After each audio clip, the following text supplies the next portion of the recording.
Hello students, once again welcome back to the channel. So we are back again with the new video in the series of the videos of PGT Computer Science exams preparation, and the topic of the today's video is exercise of the chapter tuples, which we are doing from class 11 NCERT book. This is the part 25 video in the series. So let us understand the different questions based on the topic tuples. If you want to check out all the concepts related to the chapter tuples, the link is in the description box. Please check out from there all the videos which have been recorded till date. So let us start with the video. So here we are having the first question. Consider the following tuples, tuple 1 and tuple 2. Some integer values have been given in tuple 1 as well as in tuple 2. Now there are some questions to be find as the output based on the different functions and the operations of the tuple. तो हमने ideally में ये दोनों tuples यहाँ पे लेके रखे हुए हैं, tuple 1 and tuple 2. So now what we are going to do is we are going to solve the first question here. The first question says tuple print tuple 1 dot index 45. So the index function is there and we want to find the index of the variable, that is value 45. तो अब 45 जो है वो हमारे table में इस place पे भी है, यहाँ पे भी है और यहाँ पे भी है. And we all know that जब एक से ज़्यादा बार कोई एलिमेंट हमारे टेबल में आता है and we need to find its index, तो index the output which is shown is the very first place where that element occurs. अब जो पहला प्लेस जहाँ पे एलिमेंट आ रहा है दैट इज़ 2, फिर उसके बाद आ रहा है 4 पे और फिर उसके बाद आ रहा है आपका 7 पे, लेकिन आंसर आपका क्या आएगा? The answer will B 2. So we are going to copy and paste the statement in ideally and let us check the output. So you can see here the answer here coming is 2. तो जो हमारा 45 है वो पहले सबसे किस position पे आ रहा है? That is at the position 2. That is why this is the answer. We move to the second part of this question, that is print tuple 1 dot count 45. तो count function basically क्या करेगा कि how many times that element is occurring in the tuple. वो element हमारे tuple में कितनी बार आ रहे हैं. So जैसे कि हम यहाँ देख सकते हैं 1, 2 and this is 3. So the answer here will be 3, right? Next question says print tuple 1 plus tuple 2. यानी कि हमने दोनों tuples का क्या करवाना है? Concatenation, join कराना है. So in this case if we write this statement, पहले जिस tuple का नाम है उसके elements आएंगे, this one, देन उसके बाद 100 एंड 200 आएंगे हियर लाइक दिस. ठीक है. Next question, print length of tuple 2. Length of tuple 2 का मतलब हमारे टपल 2 में कितने एलिमेंट्स हैं. अगर हम यहाँ से चेकआउट करें तो tuple 2 is having 2 elements, so the answer here will B 2. ठीक है. The next part says print max of tuple 1. अब what is the use of the max function? Max function ये बताता है कि हमारे टपल का मैक्सिमम एलिमेंट कौन सा है. उसके लिए सारे एलिमेंट सेम टाइप के होने चाहिए. टपल 1 में मैक्सिमम बताना है, तो यहाँ से अगर हम चेक करें तो मैक्सिमम हमें कौन सा मिल रहा है? 67. So the answer here will be 67, right. Then we move on to the next part, print min of tuple 1. Again min function नाम से स्पेसिफाइड है, minimum value it will provide. तो यहाँ पे देखो मिनिमम वैल्यू क्या है? That is 1. So the answer here is 1. ठीक है. नेक्स्ट इज 6 पार्ट हो गए. अब नेक्स्ट पे आते हैं part number 7, print sum of tuple 2. Sum function apply करना है हमें टपल 2 के ऊपर. तो यहाँ से जब हम चेक करेंगे टपल 2 एज एलिमेंट्स 100 एंड 200, इन दोनों का सम होके हमारे पास क्या आ जाएगा स्टूडेंट्स? 300. ठीक है. Next question is print sorted of tuple 1 and then print tuple 1. Now what it says कि यहाँ पे हमारे पास लगा हुआ है सॉर्टेड फंक्शन. ठीक है. अब सॉर्टेड फंक्शन क्या कह रहे हैं? Okay, will move it here. Sorted function basically क्या करेगा? Sorted tuple 1. Sorted function as the name suggest data को सॉर्ट करेगा. ठीक है. लेकिन जो चेंजेस होंगे वो आपके कॉपी ऑफ द टपल में क्रिएट होंगे. ओरिजिनल जो आपका टपल है वो सेम रहेगा. तो इफ आई से सॉर्टेड टपल 1, तो आप यहाँ से टपल 1 के एलिमेंट्स देखो, ये सारे सॉर्ट हो गए आगे, यानी कि असेंडिंग ऑर्डर में बाय डिफॉल्ट अरेंज हो गए. 1, 9, 23, 45, 45, 45, 55 and 67 and the answer has come in the form of list. लेकिन अगर हम यहाँ से दोबारा से टपल 1 को चेक करें, so it will give us the same output जैसा कि हमारा ओरिजिनल टपल था. ठीक है, यानी कि सॉर्टेड फंक्शन जो है वो काम करता है, लेकिन वो कॉपी ऑफ टपल के ऊपर काम करता है, और लिस्ट में भी वो कॉपी ऑफ लिस्ट पे काम करता है, ओरिजिनल टपल या लिस्ट आपका सेम रहता है, ठीक है। So this is how we have done the operations on the tuples and the functions of the tuples on the various tuples, ठीक है। अब हम आते हैं नेक्स्ट क्वेश्चन पे। सेकंड क्वेश्चन डिक्शनरीज का है, इसको हम डिक्शनरी वाले चैप्टर में करेंगे। थर्ड पे आते हैं, list and tuples are ordered, explain. Ordered का मतलब है एक सीक्वेंस में होते हैं। फॉर एन एग्जाम्पल, यहाँ पे आपके पास एक टपल है, दैट इज टपल 1, ठीक है। Now I want to check out the index of 23, so I say tuple 1 dot index and I say 23। तो what is the index of 23? That is 0। फिर यहाँ से 23 के बाद जो नेक्स्ट एलिमेंट है दैट इज 1, तो यहाँ से हमने चेक किया टपल 1 डॉट इंडेक्स ऑफ 1, ठीक है। तो यहाँ से क्या आया? 1 आया। फिर जो नेक्स्ट एलिमेंट है दैट इज 45, तो अगर आप यहाँ से लिखोगे टपल 1 डॉट इंडेक्स 45, तो व्हाट विल हैपन? आपको इसका इंडेक्स बता दिया दैट इज 2। तो एक सीक्वेंस में हमारे इंडेक्सेस आ रहे हैं 0 1 2, इस तरह से जितने एलिमेंट्स हैं उससे एक कम तक हमारा इंडेक्स आएगा। इट मीन्स एक ऑर्डर है। सेम वे अगर आप एक लिस्ट लेके चलो, जैसे कि आपने लिया 8 7 and then we take 6 5 and 4, तो यहाँ से अगर आप चेक करते हैं L1 डॉट इंडेक्स 8, तो what will be the answer? Sorry, L dot index हमने कहा 8, so what will be my answer? It will give us the answer as 0। Same way next element जो है वो कौन सी पोजीशन पे होगा? 7 लिया, that is at the position 1। सो इस तरह से टपल के भी एलिमेंट्स एक सीक्वेंस में आ रहे हैं और लिस्ट के भी एलिमेंट्स एक सीक्वेंस में आ रहे हैं। So that is why we can say that list and tuples are ordered. The next question is, question number 4 is based on the topic function. Fifth पे आते हैं, what advantage do tuples have over list? Tuple की list के ऊपर क्या advantage है? सबसे पहली एडवांटेज है कि टपल की जो प्रोसेसिंग होती है मेमोरी में वो लिस्ट से फास्टर होती है।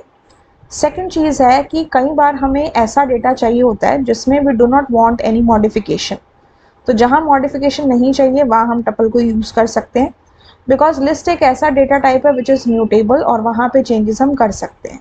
बट अगर हमें अपने प्रोग्राम में या कहीं पे भी ऐसा डेटा लेना है जिसमें मॉडिफिकेशन नहीं चाहिए, वहाँ पे we can make use of the tuple. Third advantage उसकी ये है कि डिक्शनरी में हम जो कीज़ हैं वो टपल ले सकते हैं, लेकिन लिस्ट नहीं ले सकते हैं, because list are mutable data type. So these are the advantages of the tuple over the list. 3 है। सबसे पहली चीज़ प्रोसेसिंग फास्टर है। सेकेंड चीज़, अगर आपको मॉडिफिकेशन नहीं चाहिए तो वहाँ पे टपल्स हेल्पफुल है as compare to the list.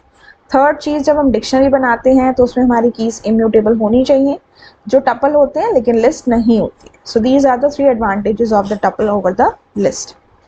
Next is when to use tuple or dictionary in Python. Give some examples of programming situations mentioning their usefulness. Python में हमें tuple और dictionary को कब यूज करना चाहिए? सेम चीज़ जो अभी हमने डिस्कस की, कोई भी ऐसा डेटा जिसमें हमें मॉडिफिकेशंस नहीं चाहिए वहाँ पे हम अपने टपल का यूज़ कर सकते हैं। जैसे कि डेज ऑफ द वीक है, they are fixed, Sunday Monday Tuesday Wednesday Thursday Friday Saturday. ऐसे ही जो मंथ्स ऑफ द ईयर है दे आर फिक्स्ड, हम उसमें कोई चेंजेस नहीं करना चाहते, ना ही सीक्वेंस में ना ही डेटा में। सो उस टाइप के डेटा के लिए we can make use of the tuples. और डिक्शनरी बेसिकली मैपिंग के लिए होती है। जैसे सपोज मैंने ले लिया स्टूडेंट के रोल नंबर के साथ उसका नेम, जो रोल नंबर हम उसमें पास करेंगे उसके कॉरस्पॉन्डिंग नेम आएगा। तो ऐसे केसेस जहाँ पे आपको रिलेशन चाहिए, एक लिंक चाहिए या एसोसिएशन चाहिए, वहाँ पे आप डिक्शनरी का यूज़ कर सकते हो। और ऐसे हम वोवल्स भी ले सकते हैं, A1 E2 I3 O4 U5। इस तरह से we can make use of tuples और डिक्शनरी इन पाइथन, ठीक है। फॉर एन एग्जाम्पल, यहाँ पे हमने बनाया डेज नाम का एक टपल और इसके अंदर हमने इस तरह से दे दिया संडे, मंडे, ट्यूसडे, वेडनेसडे,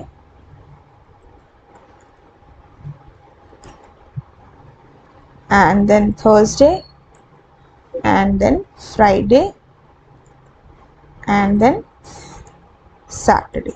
अब इसमें हम कोई भी चेंजेस नहीं करना चाहते, this can be considered as a tuple. और डिक्शनरी में हम ले सकते हैं, सपोज हमने लिया स्टूडेंट नाम की डिक्शनरी ले ली और यहाँ पे हमने इस तरह से लिया कि रोल नंबर 1 जो है उसका एक पर्टिकुलर नेम है, जैसे कि रोहन हो गया, और इसी तरह से जो रोल नंबर 2 है उसका एक नेम है, जैसे कि निशा हो गया।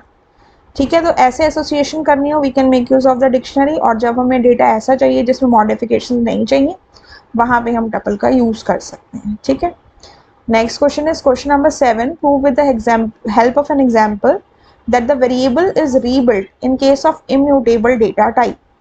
जो भी हमारे इम्यूटेबल डेटा टाइप होते हैं कौन कौन से, जैसे कि इंटीजर है, स्ट्रिंग है, टपल है, ये सारे इनके जो वेरिएबल्स होते हैं वो रीबिल्ट होते हैं अगर हम उसे एक नया नाम देते हैं तो। ठीक है, that the variable is rebuilt in case of the immutable data type. For an example, मैंने यहाँ पे एक वेरिएबल लिया सपोज x नाम से, x की value I have given as 10 and अगर मैं यहाँ से x की मेमोरी लोकेशन चेक करूँ, this is my memory location, last में है 41168। अब हमने x की जो मेमोरी लोकेशन है वो कर दी 11।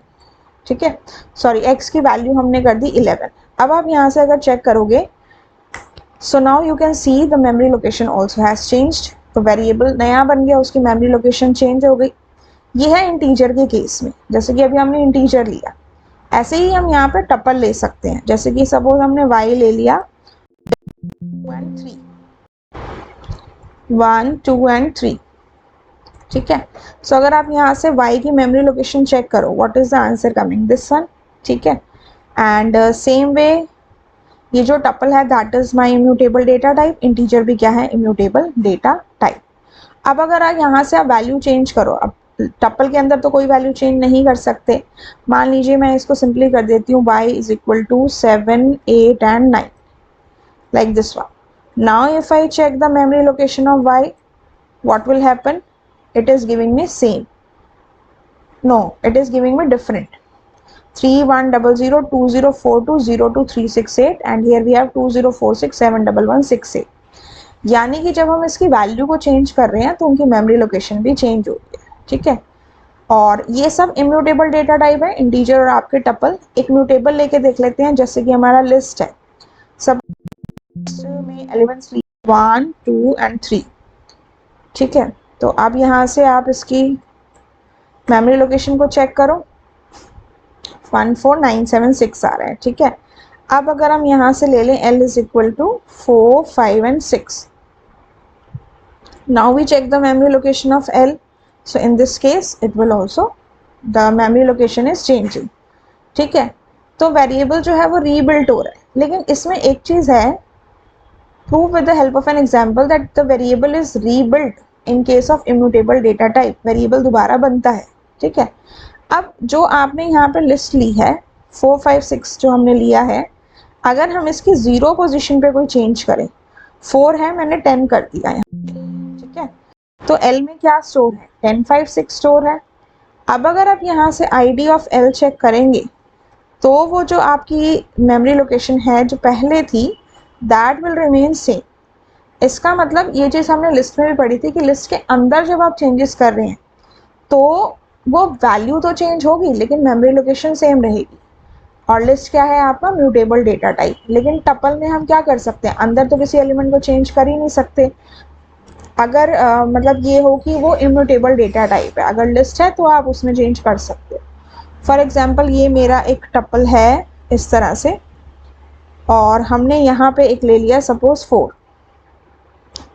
ठीक है ना, इस तरह से लिया। अब y ऑफ 0 जो है that is 4।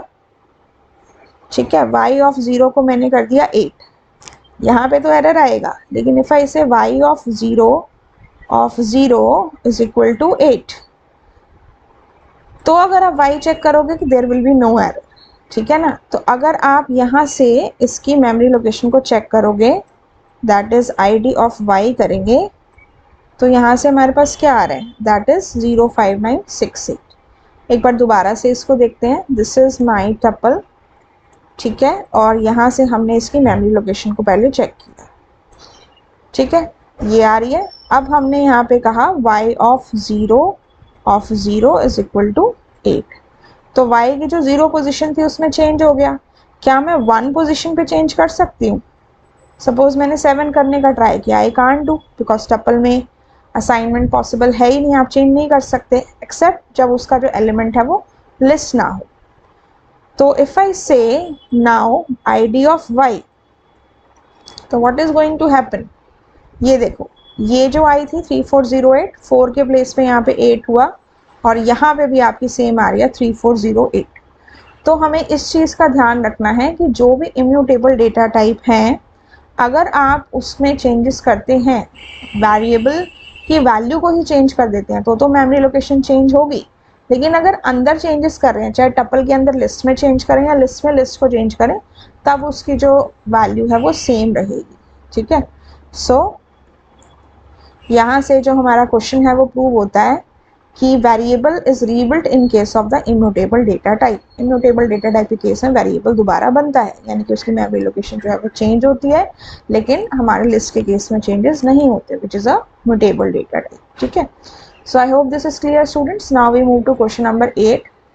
Type error occurs while statement 2 is running, give reason how it can be corrected. tuple 1 equals to 5, length of tuple 1। अब हमने यहाँ लिखा tuple 1 is equal to 5, एक ही एलिमेंट है, तो क्या ये टपल है या और कोई डेटा टाइप है? आई से tuple 1 is equal to 5, I give it in the parenthesis. तो वी ऑल नो कि जब भी हम एक एलिमेंट पैरेंथेसिस में देते हैं तो वो हमारा इंटीजर माना जाता है, नॉट अ टपल। ठीक है, इफ आई से यहाँ से टाइप चेक करें हम अपने tuple 1 का, तो यहाँ पे what it will give me? It will give me the data type as integer. और इंटीजर के ऊपर क्या लेन फंक्शन काम करता है? इफ वी से लेन ऑफ tuple 1, तो वो तो काम नहीं करता। Just a second, lane of tuple 1, तो इस केस में टाइप एरर आएगा बिकॉज इंटीजर का तो कोई लेन फंक्शन काम ही नहीं होता उसका।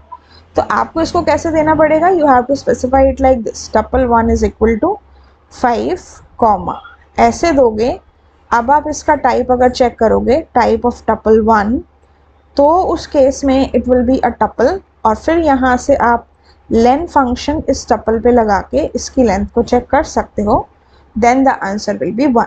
ठीक है students, I hope these all questions related to the tuples are clear to all of you. In case still any doubt is there, you can ask me in the comment section, and also the feedbacks and suggestions are welcome. I'll meet you in my next video. If you find this video helpful, you can like it, share it and subscribe the channel for more such updates. मिलते हैं आपसे next video में। Till then have a good day and thank you.